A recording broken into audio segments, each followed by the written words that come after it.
Heading रहेगी conflict between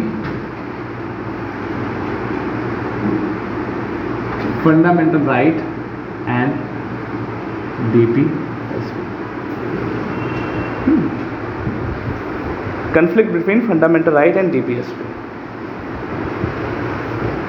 ठीक है, देखो बात स्टार्ट होती है, सबसे पहले बात स्टार्ट होती है चंपाकरण। ये सब केस याद रखना, इसको मेंस में लिखना जरूरी है। चंपाकरण दोराईराजन केस 1951। ठीक, देखना एक नाम है, नाम से लग रहा कोई साउथ का है, मद्रास है ना। चंपाकरण दोराईजन केस, ये एक साहब हैं। तो केस किस वजह से ये केस सुप्रीम कोर्ट में फाइल किया गया, उसके पीछे वजह क्या थी कि जो आपकी मद्रास की गवर्नमेंट थी उसने क्या काम किया कि कास्ट के आधार पर, ऑन बिहाफ ऑफ कास्ट, हाँ, कास्ट के आधार पर जो शेड्यूल कास्ट और शेड्यूल ट्राइब वाले लोग थे, इन लोगों को मद्रास में जो कॉलेजेस होते नहीं, IIT IIM वाले, इनके अंतर्गत उनको रिजर्वेशन देने की बात की कि भैया हम लोग ये पर्टिकुलर लोग इस कास्ट से बिलोंग करते हैं, हम इनको अब वहाँ जो ऊंची पोस्ट हैं जो एडमिशन के हैं उसके अंतर्गत हम इनको रिजर्वेशन देने जा रहे हैं। ठीक है, ये देने की बात की। फिर जो वहाँ के नॉर्मल पर्सन थे, फिर उन्होंने सुप्रीम कोर्ट में केस फाइल किया। हुआ क्या कि जब रिजर्वेशन दे दिया गया तो ये जनरल कैटेगरी के इनको सिलेक्शन नहीं मिल पाया वहाँ पर, तो इन्होंने इसके अगेंस्ट में केस फाइल किया और इनका कई लोगों ने सपोर्ट किया। इन्होंने केस फाइल किया कि भैया ये है जो मद्रास की गवर्नमेंट है, जो कि अभी तमिलनाडु वाला प्रोसेस है, उसकी वजह से जो SC ST को कास्ट के आधार पर रिजर्वेशन दिया जा रहा है, उससे हमारे आर्टिकल 14, आर्टिकल 19 इन सब चीज़ों का हनन हो रहा है। मतलब हमारे ऐसा सो कॉल बोलते हैं कि हमारे फंडामेंटल राइट का हनन हो रहा है। तो जाहिर सी बात है, अब फंडामेंटल राइट का हनन हो रहा है तो केस सुप्रीम कोर्ट में था। अब सुप्रीम कोर्ट में जब आया तो जाहिर सी बात है सुप्रीम कोर्ट क्या करेगी, दोनों पक्ष को बुलाया, चंपाकरण दोराईजन साहब और मद्रास की गवर्नमेंट को बुलाया। तो एक साथ है चंपाकरण दोराईजन साहब और दूसरी तरफ कौन है, हमारी मद्रास की गवर्नमेंट है। ये कह रहे हैं कि हमारे फंडामेंटल राइट का वायलेशन हो रहा है। मद्रास की गवर्नमेंट कह रही है कि आर्टिकल 46 को हमने इम्प्लीमेंट करने के लिए हमने रिजर्वेशन दिया। तो पूछा आर्टिकल 46 क्या है क्या? हाँ ठीक है, मतलब उनके क्लेम को थोड़ा मद्देनजर रखें। किसके लिए? अनुसूचित जाति और जनजाति। उन्होंने कहा हम आर्टिकल 46 को इम्प्लीमेंट करने के लिए हमें ये करना पड़ा, हम रिजर्वेशन दे रहे हैं। तो फिर जब ये केस आया तो चंपाकरण दोराईजन साहब ने ये इस केस में जब सुप्रीम कोर्ट ने देखा तो सुप्रीम कोर्ट ने कहा ऐसा है भैया कि जो हमारे, उन्होंने जो जजमेंट दिया इस केस के अंदर, बोला कि fundamental right are sacrosanct, fundamental right are sacrosanct, मतलब कि इनके साथ छेड़खानी नहीं की जा सकती, ये सबसे सुप्रीम है। और DPSP जो है वो फंडामेंटल राइट के नीचे है। ये उन्होंने अपना जजमेंट दे दिया इस केस में। यहाँ भी क्या हो रहा है, आर्टिकल 46 और फंडामेंटल राइट की बात हो रही थी। इस केस में सुप्रीम कोर्ट ने बोल दिया कि भैया ऐसा है, फंडामेंटल राइट जो है वो सैक्रोसेंट है और जो DPSP है वो उनके नीचे हैं। इस वजह से ये जो रिजर्वेशन वाला प्रोसेस है यहाँ पर DPSP नीचे ही रहेंगे। सेम समय पे एक केस और भी हुआ पटना में। सेम समय पे एक केस और भी हो रहा था, कहाँ पर? पटना हाई कोर्ट ने भी एक वर्डिक्ट दी। पटना की गवर्नमेंट ने कुछ लैंड रिफॉर्म के लिए एक्ट बनाए हुए थे। पटना की जो गवर्नमेंट थी उसने वहाँ पर क्या काम किया था कि वहाँ पर लैंड रिफॉर्म के कुछ एक्ट बनाए थे। लैंड रिफॉर्म के कुछ एक्ट बनाए थे और लैंड रिफॉर्म के जो एक्ट बनाए थे, जब लैंड रिफॉर्म के लिए क्या हुआ था होगा, जाहिर सी बात है जिनके पास ज़मीनें थी उनसे ली गई होगी, जिनके पास नहीं उनको दे दी गई होंगी। तो हुआ क्या कि जिनकी ज़मीनें थी उन्होंने बोला कि हमारे फंडामेंटल राइट का हनन हो रहा है, आर्टिकल 19 और आर्टिकल 31 का हमारे हनन हो रहा है, आर्टिकल 14 का भी हनन हो रहा है। तो जब इनके सुप्रीम कोर्ट में पटना हाई कोर्ट में केस फाइल किया तो जो पटना की गवर्नमेंट थी वो सामने आई। तो उसने बोला कि भाई हम आर्टिकल 39B और C को इम्प्लीमेंट करने के लिए, B और C क्या है? मटेरियल रिसोर्सेज और कंसंट्रेशन ऑफ वेल्थ, इसको इम्प्लीमेंट करने के लिए हम ये लैंड रिफॉर्म के रिसोर्सेज लेके आ रहे हैं। ये और ये वाला केस दोनों इक्विवेलेंट साथ में हो रहे हैं। दोनों में क्या बोला गया कि भैया ऐसा है कि fundamental right are supreme than DPSP. दोनों केसेस में ये वर्डिंग दी गई। तो चंपाकरण दोराइजन केस जो कि सुप्रीम कोर्ट में हुआ है और ये जो पटना वाला हाई कोर्ट है या ये जो पटना हाई कोर्ट में हुआ था, दोनों में ही डीपीएसपी को फंडामेंटल राइट के नीचे रखा गया। लेकिन जो ये चंपाकरण दोराइजन वाला केस था, इसके अंतर्गत एक बात और बोल दी गई कि अगर पार्लियामेंट चाहे, ध्यान रखना, अगर पार्लियामेंट चाहे तो वो फंडामेंटल राइट को अमेंड कर सकती है। बस ये बात बोलनी थी, अमेंड कर सकती है।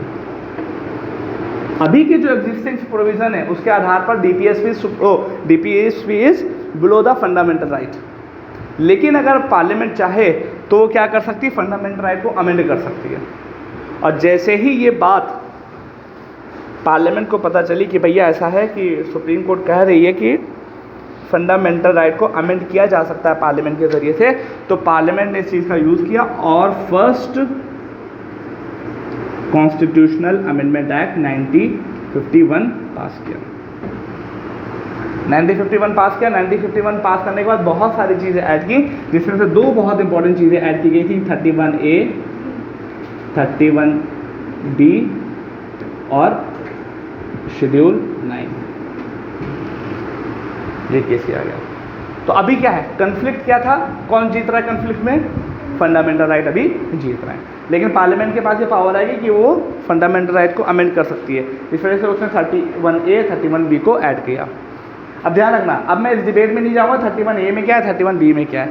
एसेंस ये है, सारी चीज़ें वीडियो में बता चुका हूँ। एसेंस बस ये है कि अगर सरकार अब किसी पर्सन से उसकी लैंड लेना चाहती है तो ले सकती है, लेकिन उसको एडिक्वेट कंपनसेशन देना पड़ेगा। एडिक्वेट कंपनसेशन देने में स्टैट्यूटरी लिमिट के बारे में सारी चीज़ें मैं एक्सप्लेन कर चुका हूँ। नहीं है तो एक बार जाके वीडियो और देख लेना। अभी कंडीशन क्या है, तो ये क्या हुआ कि इसकी वजह से फर्स्ट कॉन्स्टिट्यूशनल अमेंडमेंट एक्ट आया और चीज़ें चल रही थी। लेकिन अभी ऊपर कौन है, फंडामेंटल राइट। लेकिन अब इसके बाद एक बहुत इंपॉर्टेंट केस आता है जिसने इस वाली वर्डिक्ट को, चंपाकरण दोराइजन वाले केस की जो वर्डिक्ट थी उसको कर दिया चेंज। वो कौन सा केस है, गोलकनाथ। गोलकनाथ केस 7। ऐसे कैसे काम चलेगा पता नहीं, कौन दुनिया में जी रहा, कम बेसिक चीज़ को ध्यान में रखो यार हम लोग। केस हुआ 1967 गोलकनाथ केस। गोलकनाथ केस ने क्या कर दिया कि जितनी इससे पहले की वर्डिक्ट थी सबको कर दिया चेंज, और करने के बाद बोल दिया कि फंडामेंटल राइट को अमेंड नहीं किया जा सकता किसी भी हाल में, किया जा सकता। ये सबको याद है, बता चुका हूँ सारी चीज़ें, कोई इसमें छुपी हुई बात नहीं कि जिसको बताया ना गया हो। फर्स्ट पहले क्या हुआ, चंपाकरण दोराइजन केस पहले हो गया है और फर्स्ट कॉन्स्टिट्यूशनल अमेंडमेंट एक्ट उसके बाद आया है। Is that clear? पहले अगर क्रोनोलॉजी आपसे पूछी जाएगी तो चंपाकरण दोराइजन केस पहले हो गया है और इवन पटना हाई कोर्ट वाला केस भी पहले हो गया है। तो इन दोनों केस के बाद जो चंपाकरण दोराइजन केस में वर्डिक्ट दी गई थी कि फंडामेंटल राइट जो है वो ऊपर है डीपीएसपी से, लेकिन सरकार अगर चाहे तो फंडामेंटल राइट में अमेंडमेंट कर सकती है। इसी वजह से सरकार ने क्या किया, फर्स्ट कॉन्स्टिट्यूशनल अमेंडमेंट एक्ट 1951 पास किया और अमेंडमेंट कर दिया। लेकिन ये स्टेंस चल रहा था, फिर बहुत सारी चीज़ें हुई थी, मैं बता चुका हूँ, शंकरी प्रसाद का केस है, सब बता चुका हूँ, जाके देख सकते हो। फिर गोलकनाथ केस में क्या हो गया कि फंडामेंटल राइट को पार्लियामेंट अमेंड नहीं कर सकती, एब्सोल्यूट पावर देगी, फंडामेंटल राइट को अमेंड नहीं कर सकती। अब देखो भाई, अब हुआ क्या, इट मीन्स कि अभी भी फंडामेंटल राइट ऊपर हैं, लेकिन गोलकनाथ केस के बाद हो क्या गया कि फंडामेंटल राइट एकदम मजबूत हो गए। यहाँ पे क्या था, यहाँ पर भी फंडामेंटल राइट ऊपर थे, डीपीएसपी कम था, लेकिन फंडामेंटल राइट में अमेंडमेंट कर सकती थी। अभी भी वही है, फंडामेंटल राइट डीपीएसपी से ऊपर है, लेकिन अब कंडीशन क्या होगी कि फंडामेंटल राइट में अमेंडमेंट ही नहीं किया जा सकता, ये गोलकनाथ जी ने कहा। अब जब ये गोलकनाथ जी ने कहा तो मैडम चुप बैठी, 1967 नहीं आई है मैडम, हाँ, तो मैडम चुप बैठी रहेंगी। तो मैडम जब चुप बैठी हैं तो चुप के बाद उन्हीं ने 3-4 साल एकदम चुप्पी, एकदम जो कहते नहीं कि सांप कुंडली मारे बैठा है, एकदम चुप के बैठी हैं। और उसके बाद उन्हीं ने 1971 में 2 इम्पॉर्टेंट कॉन्स्टिट्यूशनल अमेंडमेंट किए, 24th और 25th कॉन्स्टिट्यूशनल 1971 में किए हैं। ठीक है, अब इसको करने के बाद क्या किया उन्हीं ने ये ध्यान में रखना। इनको करने के बाद इन्होंने जो गोलकनाथ केस की जो वर्डिक्ट थी कि फंडामेंटल राइट में अमेंडमेंट नहीं किया जा सकता, इसको चेंज कर दिया कि now fundamental right can also be amended, उसको भी अमेंड किया जा सकता है, ठीक। और 25th, ये 24 का भी अब बात है, 25th के जरिए से क्या बोला,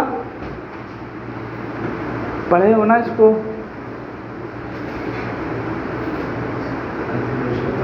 हाँ नहीं, इस कंटेक्स्ट फंडामेंटल राइट डीपीएसपी के कंटेक्स्ट में नहीं देखा।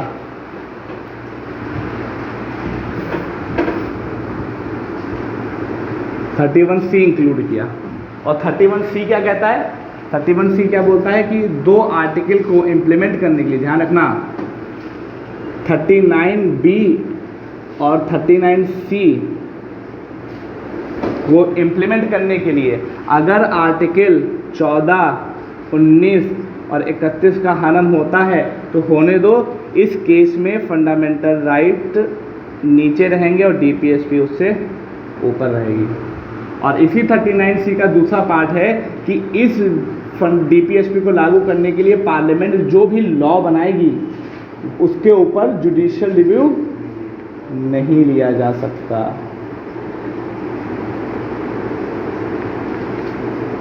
नहीं लिया जा सकता। ये समझ रहा है? देखो फिर से क्रोनोलॉजी देखो, 1967 Golaknath case, fundamental right amendment नहीं किए जा सकते हैं, लेकिन इस समय बड़ा कौन है, फंडामेंटल राइट बड़े हैं, डीपीएसपी छोटे हैं। मैडम इसी समय आई हैं? नहीं। तो मैडम के आने के बाद हुआ क्या है कि वो 4 साल तक बैठी रही, उन्होंने कुछ स्टेप नहीं लिए। 1971 में 2 संविधान संशोधन उन्होंने पास किए। क्या पहला पास किया, 24वां संविधान संशोधन, उसमें ये बोला गया कि फंडामेंटल राइट अमेंड किए जा सकते हैं। बहुत आई थी, लेकिन जो मेनली इस कंटेक्स्ट,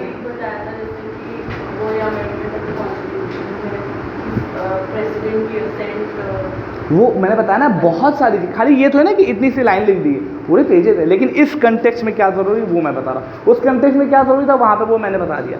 तो इसमें क्या बोला गया कि फंडामेंटल राइट को अमेंड किया जा सकता है, और इसके बाद उन्होंने 25वां संविधान संशोधन किया, उसके तहत आर्टिकल 31C ऐड किया। और आर्टिकल 31C 2 चीज़ों के बारे में बात करता है। पहली बात क्या है कि आर्टिकल 39B और आर्टिकल 39C जो कि डीपीएसपी हैं, इनको लागू करने के लिए अगर किसी के फंडामेंटल राइट 14, 19 और 31 का हनन होता है तो होने दो, यहाँ पर फंडामेंटल राइट डीपीएसपी से कम रहेंगे, ठीक है, ये बोला। और दूसरी बात क्या बोली कि ये पूरा प्रोसेस करने के लिए जो पार्लियामेंट लॉ बनाएगी उसके ऊपर जुडिशियल रिव्यू नहीं लिया जा सकता।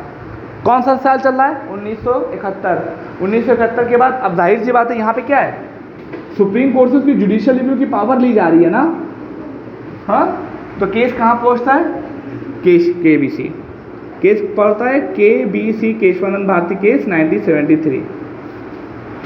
अब 1973 में क्या किया, सिंपल सा, उसने बोला कि जो आपने ये वाला है 24वां है, चलो ये भी ठीक है, कोई दिक्कत नहीं। जो 25वें का 31C जो आपने किया उसका जो पहला वाला प्रोविज़न है वो तो सही है।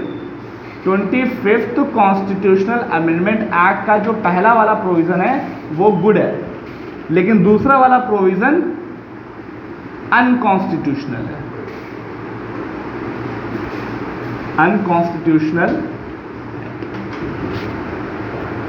31C के पहला वाला प्रोविज़न जो ये वाला है ये सही है, इसको हम अफेल करते हैं, लेकिन जो दूसरा वाला प्रोविज़न है कि कोई भी लॉ बनाएंगे उस पर जुडिशियल रिव्यू नहीं लिया जा सकता, वो अनकॉन्स्टिट्यूशनल है, इसको हटा दो। तो अभी 1973 में क्या हो गया, कौन बड़ा है, जनरली फंडामेंटल राइट बड़े हैं डीपीएसपी से, लेकिन इन 2 केस में 39B 39C के रिस्पेक्ट में डीपीएसपी बड़े हो जाएंगे, बाकी सब जगह फंडामेंटल राइट बढ़े हैं। लेकिन जो इन्होंने क्या बोला था कि लॉ को जुडिशियल रिव्यू नहीं किया जा सकता, उसको इस केस में क्या बोल दिया, अनकॉन्स्टिट्यूशनल है। Is that clear? ये हो गया 1973 के समय पे केस। अब यहाँ तक लिख लो, फिर उसके बाद बताएं।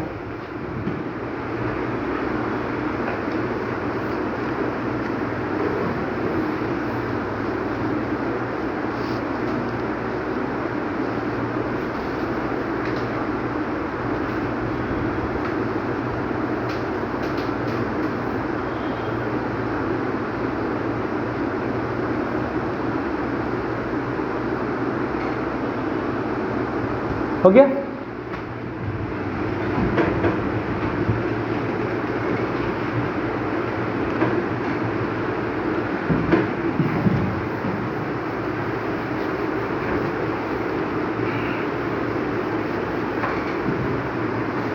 देखो तो 1973 24 अप्रैल 1973 को क्या इंसिडेंस हो गया वो मैंने एक्सप्लेन कर दिया। अब एक बार समराइज और करेंगे। उसके बाद क्या हुआ कि 1973 चल रहा है, मैडम अभी फील्ड में है और मैडम ने फील्ड में होने के बाद चूँकि आपको पता है कि 1975 में इमरजेंसी लग गई है और इमरजेंसी के समय पे एक कॉन्स्टिट्यूशनल अमेंडमेंट पास हुआ है जिसको हम लोग क्या बोलते हैं 42nd कॉन्स्टिट्यूशनल अमेंडमेंट एक्ट 1976। और इसमें क्या खास बात है, सब कुछ सेम है, बस थोड़ा सा और है। मैडम ने क्या बोला कि अभी तक क्या चीज़ सही है कि 39B और 39C को लागू करने के लिए अगर 14, 19 और 31 का हनन होता है तो यहाँ पर 39B और 39C लागू रहेंगे। लेकिन 42वें संविधान संशोधन से बोल दिया कि ऑल द DPSP, कि सारे DPSP को लागू करने के लिए अगर किसी के आर्टिकल 14, 19 और 31 का हनन होता है तो इट मीन्स DPSP वहाँ पर सुप्रीम फंडामेंटल राइट से सुप्रीम रहेगा। अभी क्या था 39B और C था, अब कह दिया सारे DPSP को लागू करने के लिए अगर किसी के 14, 19 और 31 का हनन हो रहा है तो होने दो, वहाँ पर DPSP आपके लागू रहेंगे। इसका मतलब क्या हो गया कि DPSP हर तरीके से सुप्रीम हो गए। अब जैसे ही ये अमेंडमेंट आया और उसके बाद 1977 में क्या होता है, सरकार गिर जाती, मतलब कि इमरजेंसी हटती है, सरकार उसके बाद गिर जाती है, गिरने के बाद जनता गवर्नमेंट की सरकार आती है, 44th कॉन्स्टिट्यूशनल अमेंडमेंट आता है और उसी बीच में 1980 आता है। 1980 क्यों इंपॉर्टेंट है, Minerva mills case, Minerva mills case, हाँ 1980 में ना मिनर्वा मिल्स, ठीक। मिनर्वा मिल्स में क्या कहता है कि जो 42वें संविधान संशोधन के तहत जो ऑल द DPSP वर्ड है ना ये अनकॉन्स्टिट्यूशनल है, ऑल द DPSP जो है ये अनकॉन्स्टिट्यूशनल है। बट इससे पहले वाला जो इंस्टेंस है, बट जो केशवानंद भारती केस में 39B और 39C वाला प्रोविजन था वो गुड है। इट मीन्स कि जो पहले वाला इंस्टेंस था 39B और C वाला उसको फिर से बरकरार कर दिया और ये जो ऑल द DPSP वाला प्रोविज़न था इसको अनकॉन्स्टिट्यूशनल कर दिया। तो अब हो क्या गया कि मिनर्वा मिल्स केस के बाद कंडीशन क्या हो गई, केशवानंद भारती केस वाली हो गई। इट मीन्स कि इस समय 39B और C को लागू करने के लिए अगर किसी के आर्टिकल 14, 19 और 31 का हनन होता है तो होने दो, कोई दिक्कत नहीं। लेकिन सारे DPSP की वजह से जो हनन हो रहा था वो वाली चीज़ प्रोविज़न को इन्होंने क्या कर दिया, ख़त्म कर दिया। और इस केस में उन्होंने क्या बोल दिया, यही मिनर्वा मिल्स केस है कि जिसमें बोल दिया गया कि देयर इज़, अगर आपसे कोई पूछे कौन बड़ा है तो उन्होंने कहा कोई बड़ा नहीं है, there is a harmony between fundamental right and DPSP। और ये आपका बेसिक स्ट्रक्चर का पार्ट भी है, ध्यान रखना। और इसी मिनर्वा मिल्स केस से जुडिशियल रिव्यू भी बेसिक स्ट्रक्चर का पार्ट बन गया है। और यही वो केस है जिसमें चैरियट वाला एग्जाम्पल भी लिया गया था। क्लियर। अब यहाँ पर कंडीशन क्या है, अभी की क्या कंडीशन है, कौन बड़ा है, तो बड़ा छोटे की कोई बहस ही नहीं है। There is a harmony between fundamental right and DPSP और ये बेसिक स्ट्रक्चर का पार्ट है। कोई इस चीज़ की बहस नहीं कर सकता कि DPSP ज़्यादा है हम उसको लागू करेंगे, हार्मनी है दोनों के बीच में। और दूसरा इंपॉर्टेंट चीज़ कि जुडिशियल रिव्यू को भी बेसिक स्ट्रक्चर का इसका पार्ट बना दिया गया था। अभी क्या है, अभी क्या है, अभी क्या है संदीप, अगर आपसे कोई पूछे फंडामेंटल राइट बढ़े हैं या DPSP बढ़े हैं,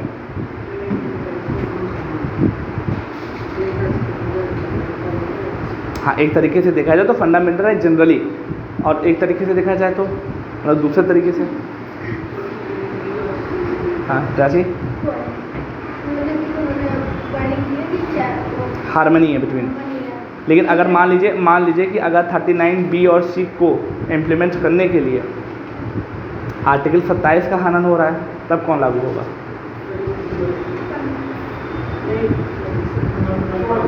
14, 90 और 31 अब ख़त्म हो गया तो 14 और 19 यहाँ पे ध्यान रखना। हाँ तो जनरली क्या है, हार्मनी है दोनों के बीच में। लेकिन अगर 39B और C को लागू करने के लिए आर्टिकल 14 और 19 का हनन होगा तो यहाँ पे कौन जीतेगा, DPSP जीत जाएगा।